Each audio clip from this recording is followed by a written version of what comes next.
Breaking news, a local developer forgot how to iterate over a list in Java after 5 years of experience as a backend developer.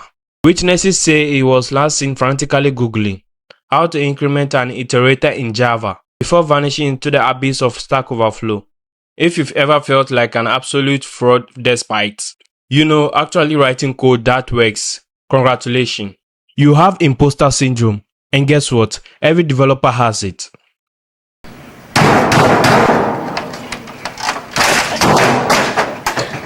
If you don't wake up once a week thinking, wait, do I actually know how to code? Or have I just been faking it really well? You are either lying or you are an AI generated LinkedIn guru. Here's the thing nobody tells you. Nobody actually knows what they are doing. You think senior devs know how everything works? Nah, they are just better at Googling it without looking like they are Googling it. The same people writing billion-dollar infrastructure still have to Google how to exit Vim. And don't even get me started on centering a div. Some of the smartest engineers out here losing to CSS. It's an Elden Ring boss fight. Meanwhile, Chad from your bootcamp is already pitching his AI-powered crypto startup. Imposter syndrome isn't a bug, it's a feature of the job. A 2020 study found that over 58% of software engineers admit to feeling like fraud at some point in their career.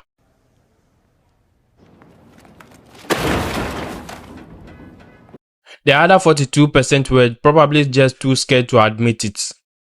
Even Gideon Roussom, the guy who literally invented Python, he said he doesn't always feel like he knows what he is doing. So yeah, if the creator of an entire programming language feels like an imposter sometimes, you are allowed to panic over a missing semicolon.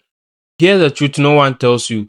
Tech moves too fast for anyone to actually keep up. One day you are a React expert, the next day React announces the React Quantum, and suddenly you have to unlearn everything you've ever known. JavaScript framework evolves faster than your ability to understand them. The moment you finally get comfortable, boom, new release. Everything is deprecated, and now you are back to watching a 12-hour YouTube tutorial just to feel like a functional human being again. So if you've ever feel like you don't know enough, remember, neither does anyone else. The only real difference between a junior and a senior developer, seniors are just better at hiding their Google searches. You think that guy in the corner debugging a massive enterprise app isn't copy-pasting Stack Overflow solutions with his whole chest? Think again. If you can write code, break code, and frantically search for why your code is broken, congratulations, you are a real developer. And finally, if all else fails, just remember, you are only a fraud if you get caught. Don't forget to like and subscribe, or you will instantly forget how to center a div.